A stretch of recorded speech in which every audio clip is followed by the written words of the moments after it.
yuko kimya, kuna kesi, kuna jambo la Lissu yuko kimya. Of course najua na watu wengi wanafahamu kwamba katikati alienda kuongea na Mheshimiwa Lissu kuhusu kumsalimia baada tukamatwa. Nadhani wiki ya kwanza ile akiwa Keko. Sasa wameongea nini, ameshauri nini? Si kila kitu cha kuwekwa public. Na shida kubwa inayotusumbua wa Tanzania bado tutumuone Mbowe kama mwenyekiti wa chama cha Chadema Taifa. Kwamba tumuone kwenye mapresi, tumuone atoa matamko. Sasa hivi chama kina viongozi na manahodha wengine.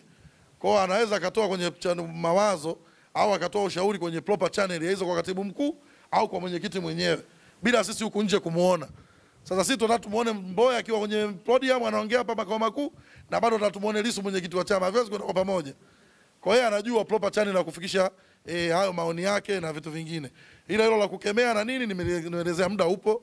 Inawezekana anatafakari au la, inawezekana akemee. Yote hayo ni binadamu, hatuwezi kujua, lakini tujipe muda. Kila kitu muda kitajibu. Lakini la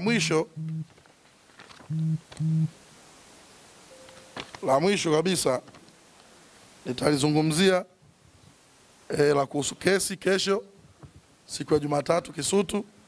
Alafu nitamkaribisha mtu mmoja hapa kidogo tu. La kwanza kuhusu kesi kesho Jumatatu Kisutu. Tumeruhusiwa kwenda pale na hamna zuio la polisi la kwenda. Lakini tunawataarifu wanachama na wapenzi wa Chadema popote walipo ambao wana mpango wa kwenda Kisutu. Kesho twende kwa wingi namba moja, lakini wa wingi wetu tutakapofika pale tuchungane. Wanawezekana kabisa wakatuma watu kufanya vurugu ili kutugombanisha na mahakama, ionekane mahakama imetukosea kuturuhusu. Sawa sawa? Kwa kesho kila mtu atakuwa ni mlinzi wa mwenzie. Tutunze utulivu mahakamani.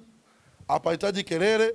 Kwa taarifa nilivyonazo siku ya kesho tupale Jumatatu Kisutu, pana kesi zinazosikilizwa 90. Kesi 90. Kwa hiyo kama kesho kesi 90 zinasikilizwa pale Kisutu, kwa namna yoyote ile kuna shughuli za mahakama zinaendelea, sisi tusiwe sehemu ya kwenda kuondoa utulivu wa mahakama. Sawa sawa? Tusiingie huo mtego. Kwa maana hiyo tutajiratibu wenyewe kama tulivyojiratibu kipindi cha kesi ambayo cha ugaidi pale Sinza mawasiliano. Patakuwa na watu wa Chadema getini na viongozi wa hamasa kwa ajili ya kusema huyu ni kiongozi apite, na pakijaa ndani tunaelewana, tusiende kufanya vurugu ndani. Narudia tena, tuepuke mtego wa kuonekana tunafanya vurugu mahakamani. Sisi Chadema tutajiratibu wenyewe kabla hatujaratibiwa. Tunataka tuoneshe dunia kwamba Chadema ni waungwana bila zuio la polisi. Tunataka tukafika mahakamani na tukaondoka kwa utulivu bila kufanya mahakama ikasimamisha shughuli zake. Na kila mmoja atakayefika pale kesho awe mlinzi wa mwenzie. Tukiona mtu anapiga kelele, wanaimba vikundi, tuanze kuulizana huyu ni mwenzetu, na kama kuna viongozi karibu wataarifiwe.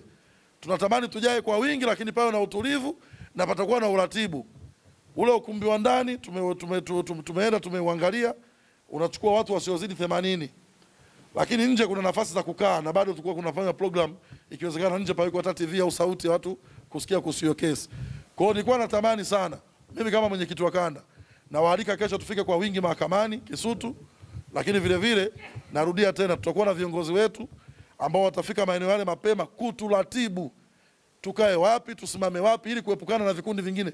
Ili kitokea mwenye nia ovu na kufanya jambo lolote aonekane na tutamkabidhi kwa polisi kwamba huyu si mwenzetu na anataka kufanya jambo hili, ili kuonesha Chadema ni waungwana na tuna uwezo kuhudhuria kesi bila kuzuia shughuli zingine za nini za kimahakama. Mwisho nimepewa kimemo hapa. Kuna mtu kidogo anakusalimia hapa. Nimeambiwa alivyosikiliza hapa kaona do kume mambo yako hivi. Sasa atakuja hapa kidogo azungumze, inaonekana kama vile naye alihama bila kujua tu upepo, lakini baada ya kusikiliza